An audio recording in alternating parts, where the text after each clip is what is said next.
Hello, आज के इस वीडियो में मैं डिस्कस करूंगा आप लोगों के साथ इंस्टीट्यूशनल क्वारंटीन गाइडलाइन, जो कि 10 मई से रिलीज़ हुआ था। एक सर्कुलर आया था GACA का, जिसमें ये कहा गया था कि 20 तारीख से जो भी लोग नॉन रिस्ट्रिक्टेड कंट्री से आएंगे और नॉन एग्जेम्प्टेड कैटेगरी में फॉल करेंगे, उनको 7 दिन इंस्टीट्यूशनल क्वारंटीन फैसिलिटी में रहना पड़ेगा। इस गाइडलाइंस को लेके आप लोगों को बहुत सारे कन्फ्यूज़न है, वैलिड क्वेश्चंस है आप लोगों के, तो कोशिश करूंगा इस वीडियो में वो सारे क्वेश्चंस के आंसर देने का और आप लोगों को एक क्लियर पिक्चर देने का इंस्टीट्यूशनल क्वारंटीन गाइडलाइंस के बारे में, ताकि अगर आप इंडिया में हैं तो उस हिसाब से प्लान कर सके। इससे पहले भी मैंने 2 वीडियो इसके ऊपर में बनाया है, आप उसे भी देख सकते हैं। तो इस वीडियो में मैं आपको इंस्टीट्यूशनल क्वारंटीन गाइडलाइंस के जो आपके क्वेश्चंस है वो बताऊंगा और एक ये जो गाइडलाइन है इसको सिंपल तरीके से फिर से समझाऊंगा। ओके, तो ये गाइडलाइन को समझने के लिए हमें क्या करना है, मैंने क्या किया है, मैंने जितने भी लोग हैं उनको 4 कैटेगरी में बांट दिया है, इरेस्पेक्टिव वो रेसिडेंट है या फिर विजिटर है। 4 कैटेगरी कौन कौन से हैं? पहला कैटेगरी ये होगा जिन्होंने वैक्सीन बिल्कुल भी नहीं हुआ होगा, हाँ, लेकिन मैं ये बात कर रहा हूँ जो लोग अभी इंडिया में हैं। ओके, पहला कैटेगरी वो होगा जिन्होंने एक भी वैक्सीन नहीं लिया है। दूसरा कैटेगरी वो होगा जिन्होंने एक वैक्सीन ले लिया है। तीसरा कैटेगरी वो होगा जिन्होंने 2 वैक्सीन ले लिया है, पूरे डोजेस ले लिए हैं। और चौथा कैटेगरी वो होगा जिनको कोविड हुआ था और वो रिकवर हो गए। ओके, ये 4 कैटेगरी के अलावा मुझे नहीं लगता है कोई 5वां कैटेगरी कोई होगा, तो आप देख लीजिए आप कौन से कैटेगरी में हैं। अब एक एक करके सारे कैटेगरी को डिस्कस करते हैं, ध्यान से सुनिएगा, मैं बहुत धीरे धीरे बोलूँगा। पहला कैटेगरी जो मैंने आपको बताया है, जिन्होंने एक भी वैक्सीन नहीं लिया है, अगर वो सऊदी अरेबिया आएंगे, चाहे वो रेसिडेंट हो, इकामा होल्डर हो या फिर विजिटर हो, तो सऊदी अरेबिया आएंगे तो उनको 7 दिन का इंस्टीट्यूशनल क्वारंटीन फैसिलिटी में उनको रहना पड़ेगा। ओके, इससे पहले मैं एक पॉइंट मिस कर रहा हूँ, मैं डिफाइन कर देता हूँ कि इंस्टीट्यूशनल क्वारंटीन गाइडलाइन में एग्जेम्प्टेड कैटेगरी में इम्यून का डेफिनेशन क्या है। ओके, इम्यून के डेफिनेशन के लिए उन्होंने रेसिडेंट के लिए एक डेफिनेशन दिया है और जो विजिटर है उन लोगों के लिए एक डेफिनेशन दिया है। ओके, जो रेसिडेंट है उनके लिए क्या डेफिनेशन दिया है, उन्होंने कहा है कि अगर कोई भी रेसिडेंट 1 डोज ऑफ वैक्सीन, ध्यान से सुनिए, 1 डोज वैक्सीन का ले लिया हो और उनका स्टेटस, वैक्सीन का स्टेटस तवक्कुलनामा एप्लीकेशन में अपडेट हो गया हो और उस वैक्सीन जो लास्ट वैक्सीन उन्होंने लिया है उससे 14 दिन पार हो गया होगा।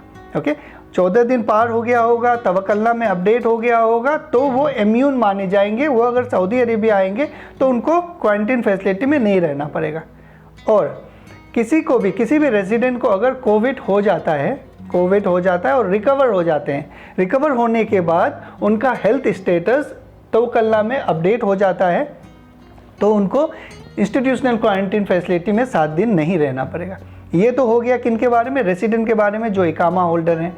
अब जो विजिटर हैं या फिर नॉन इकामा होल्डर हैं, उनके लिए उन्होंने क्या कहा है कि जो नॉन रेसिडेंट हैं उनको 2 डोज लेना पड़ेगा वैक्सीन का और पहला डोज से 14 दिन हो गया होना पड़ेगा और जो वैक्सीनेशन सर्टिफिकेट है वो हेल्थ अथॉरिटी से अप्रूव होना पड़ेगा।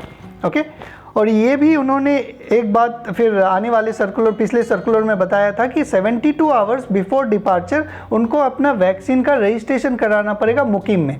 मुकीम के बारे में एक मैंने ऑलरेडी वीडियो बनाया है, जहाँ पे आप देख सकते हैं अपना जो वैक्सीनेशन सर्टिफिकेट है वो अपलोड करना रहेगा आपको, ताकि जब आप सऊदी अरेबिया आएंगे तो आपके भी तवक्कुलनामा एप्लीकेशन में, आप अगर नॉन रेसिडेंट हैं तो आपके भी तवक्कुलनामा एप्लीकेशन में अपडेट हो जाएगा।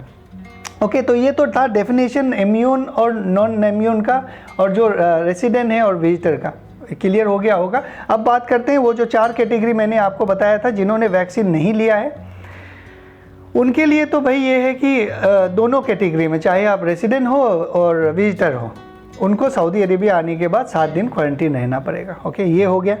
अब दूसरा, वो लोग होंगे जो 1 डोज कम से कम लिए होंगे, इंडिया में हैं और 1 डोज लिए हैं, और ये मान के चलिए कि आपने कोविशील्ड का 1 डोज लिया है।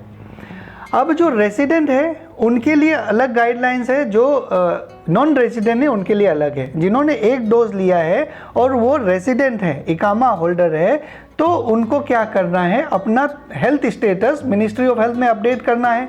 उनका वैक्सीन का सर्टिफिकेट मिनिस्ट्री ऑफ हेल्थ को ईमेल करना है। ओके, इससे पहले वाले वीडियो में मैंने ईमेल आईडी बताया था आपको।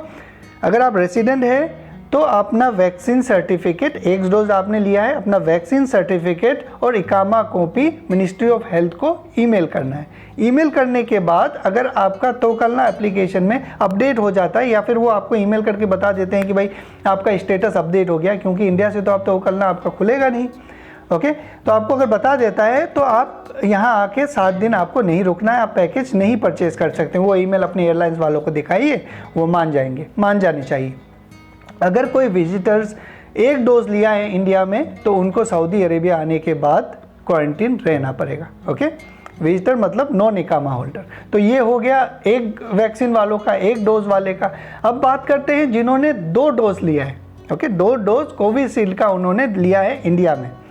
अब जो रेजिडेंट है उनको भी वही करना है कि भाई अपना वैक्सीन सर्टिफिकेट और अपना इकामा का कॉपी मिनिस्ट्री ऑफ हेल्थ को ईमेल करना है। अगर वो आपको आपका हेल्थ स्टेटस अपडेट कर देते हैं तो आप सऊदी अरेबिया आएंगे तो आपको क्वारंटीन नहीं रहना पड़ेगा।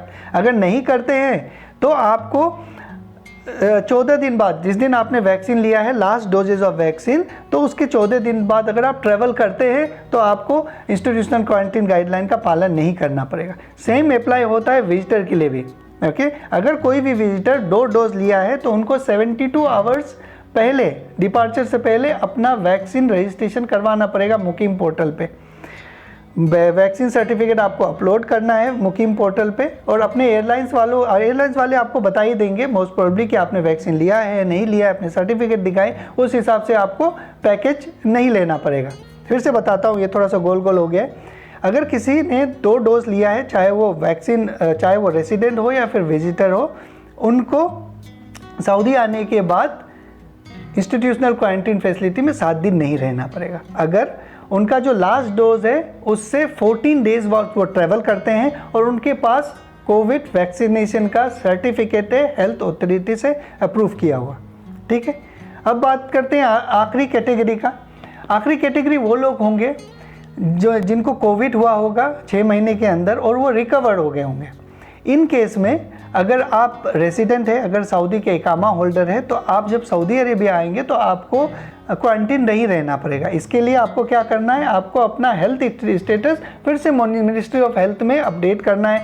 937@moh.gov.sa ये ईमेल आईडी है। इस पर आपको अपना जो रिकवरी का जो सर्टिफिकेट होगा या फिर कोविड टेस्ट का रिपोर्ट होगा, जो भी डॉक्यूमेंट्स है आप उनको ईमेल कीजिए, और वो एडिशनल डॉक्यूमेंट चाहिएगा तो आपसे मांगेंगे। अगर आप अपडेट कर देते हैं और आपका तवक्कलना में अपडेट हो जाता है स्टेटस रेजिडेंट का, तो आप सऊदी अरेबिया आएंगे तो आपको 7 दिन क्वारंटीन में नहीं रहना पड़ेगा इंस्टीट्यूशनल फैसिलिटीज़ में। अब जो विजिटर हैं, ओके, वो अगर कोविड से रिकवर भी गए हैं तभी भी उनको यहाँ पे आके 7 दिन इंस्टीट्यूशनल क्वारंटीन फैसिलिटी में रहना पड़ेगा। तो ये 4 कैटेगरी हैं। आप देख लीजिए कौन से कैटेगरी में आप फॉल करते हैं। पहला जो मैंने बताया, जिन्होंने एक भी वैक्सीन नहीं लिया होगा, एक समरी बता देता हूँ, कंक्लूजन। जिन्होंने एक भी वैक्सीन नहीं लिया है, चाहे वो रेसिडेंट हो विजिटर हो, उनको यहाँ पे 7 दिन इंस्टीट्यूशनल फैसिलिटी में रहना पड़ेगा। दूसरा कैटेगरी, किसी ने अगर एक वैक्सीन लिया है, अगर वो रेसिडेंट है तो अपना हेल्थ स्टेटस अपडेट करें मिनिस्ट्री ऑफ हेल्थ में। अगर विजिटर है तो उनको यहाँ पे आने के बाद में, एक वैक्सीन लेने के बाद भी उनको यहाँ पे इंस्टीट्यूशनल क्वारंटीन फैसिलिटी में रहना पड़ेगा। तीसरा, जिन्होंने 2 डोज लिया है और उनका 14 दिन हो गया है आखिरी डोज से और सर्टिफिकेट है वैक्सीन का मिनिस्ट्री ऑफ हेल्थ अथॉरिटी से अप्रूव किया हुआ, तो इन्हें 7 दिन यहाँ पे नहीं रहना पड़ेगा आने का। चौथा कैटेगरी, जो कोविड हुए थे जिनको और जो रिकवर हो गए, अगर वो रेसिडेंट है, उनका हेल्थ स्टेटस अपडेट है मिनिस्ट्री ऑफ हेल्थ के रिकॉर्ड में, तो यहाँ 7 दिन नहीं रुकना पड़ेगा। अगर विजिटर है तो उनको रुकना पड़ेगा। तो ये 4 कैटेगरीज थे जिनमें मैं आपको एक छोटा सा एक आउटलाइन दे दिया हूँ। ओके, आप देख लीजिए इसमें कौन से कैटेगरी में आप फॉल करते हैं, ज़्यादा कॉम्प्लेक्स मत कीजिए। ठीक है, और इससे रिलेटेड अगर कोई कन्फ्यूजन और कोई क्वेश्चन है तो लिख के बताइएगा, और कोई अपडेट है आपको जो मैं दूसरों को बता सकता हूँ तो वो भी आप शेयर कर सकते हैं। अपना ख्याल रखिए। Thank you very much.